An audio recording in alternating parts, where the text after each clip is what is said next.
L'une de nos équipes a rencontré les membres de l'équipe de France de magie, actuellement en stage de perfectionnement.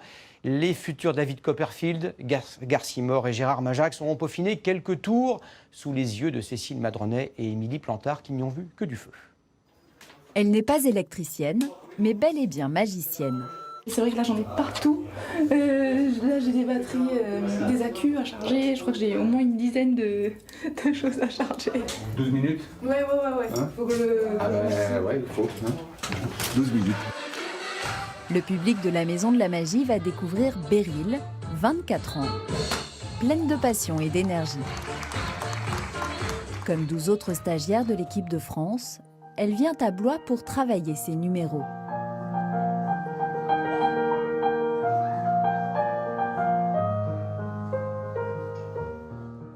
Notre prochaine invitée est presque un ovni dans le monde de l'illusion. Vous allez comprendre tout de suite pourquoi.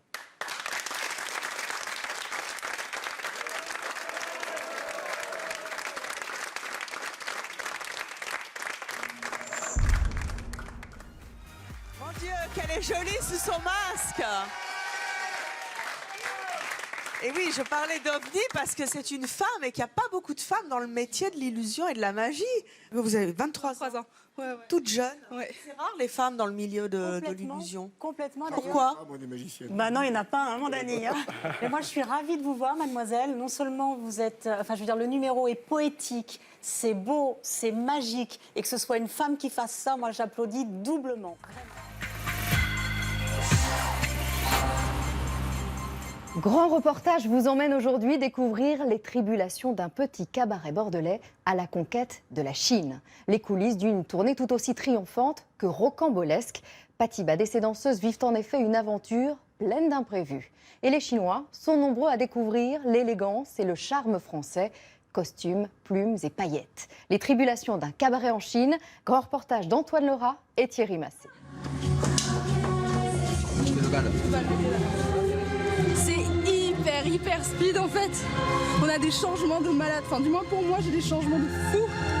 Genre 20 secondes, 25 secondes, c'est hyper chaud.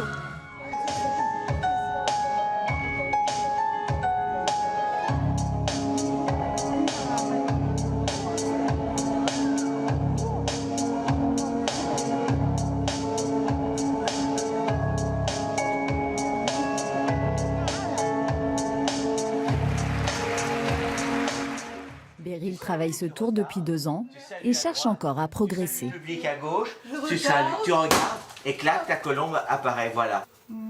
On va pas tout de suite réussir à créer l'enchantement. Ça demande des heures de pratique pour qu'à un moment donné, et elle, comment elle y est là, on l'a vu sur les spectacles, elle y est à 90%, il y a une émotion qui passe entre elle et le public. On gagne 6 mois, des fois 1 an de travail parce qu'on est boosté par les meilleurs coachs de France. Beryl, pourquoi il y a aussi peu de femmes dans ce milieu d'après vous? Je pense que c'est parce que les femmes sont enfermées dans des cases, et la case de partenaire au final. Et moi je fais partie d'une génération où on essaie de mettre la partenaire en avant. Et voilà, la partenaire, ça devient une magicienne et moi mes partenaires ce sont des hommes.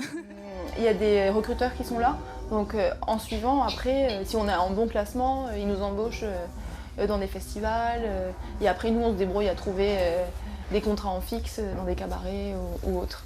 Elle existe depuis la nuit des temps et ne s'est jamais passée de mode. La magie, elle était à l'honneur ce week-end à Rive-de-Gier où les meilleurs espoirs de la magie française ont confronté leurs numéros sur les planches de la salle Jean d'Asté.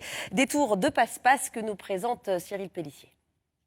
Dernier filage pour Beryl, seule représentante féminine de l'équipe de France de magie, en résidence ce week-end à Rive-de-Gier. C'est difficile d'être aussi une femme dans ce milieu. Après, quand on évolue, on est mal perçu quelquefois? On n'est pas mal perçu, mais c'est un univers masculin, tout simplement parce que le public a l'habitude de voir des magiciens et les magiciens ont l'habitude de travailler avec des magiciens. Donc au final, il y a une très petite place pour les femmes et cette petite place, on essaie de se la faire. Et voilà, on essaie de travailler dur pour avoir notre place parmi les hommes. Et j'espère qu'on va pouvoir transformer cette route en autoroute et voilà. Vous êtes bien partis en tout cas. J'ai juste un ballon, un simple ballon. Donc qu'est-ce qu'on fait avec les ballons? On fait la fête, d'accord? Et il suffit simplement, en faisant des petits bisous comme ceci, pour faire apparaître la vie, tout simplement. C'est incroyable comment vous arrivez à changer ces masques-là. C'est beaucoup d'heures de préparation? Oui, c'est énormément d'heures. De toute façon, tous ceux qui sont là et pourront vous le dire, c'est des heures de répétition au final. On passe nos journées à répéter du matin au soir. Et vous répétez toute seule ou vous avez une équipe pour... Alors moi, j'ai la chance de faire partie de l'équipe de France de magie où on est coaché par des maîtres de la magie en fait. Et donc du coup, voilà, vu que c'est un métier où on est vachement isolés, les magiciens, cette équipe permet justement, quand on a un problème, quand on n'a plus de solution, on passe un coup de fil. On passe un coup de fil au coach, on passe un coup de fil aux copains, Tim Silver, Maxime Miller. Et voilà, on se redonne un peu de courage et on ne se sent pas seul, quoi. On est vraiment dans une équipe. Qu'est-ce que ça vous fait de travailler avec une fille, finalement, qui n'est pas votre assistante? Ça fait grand plaisir, hein. Vraiment, on est toujours heureux de la voir. Il n'y a pas de machos chez les magiciens. Non, on en veut plus. On veut plein de femmes sur scène. On va en voir encore plus. Et des comme Beryl, hein, parce que elle est douée. Elle a tout.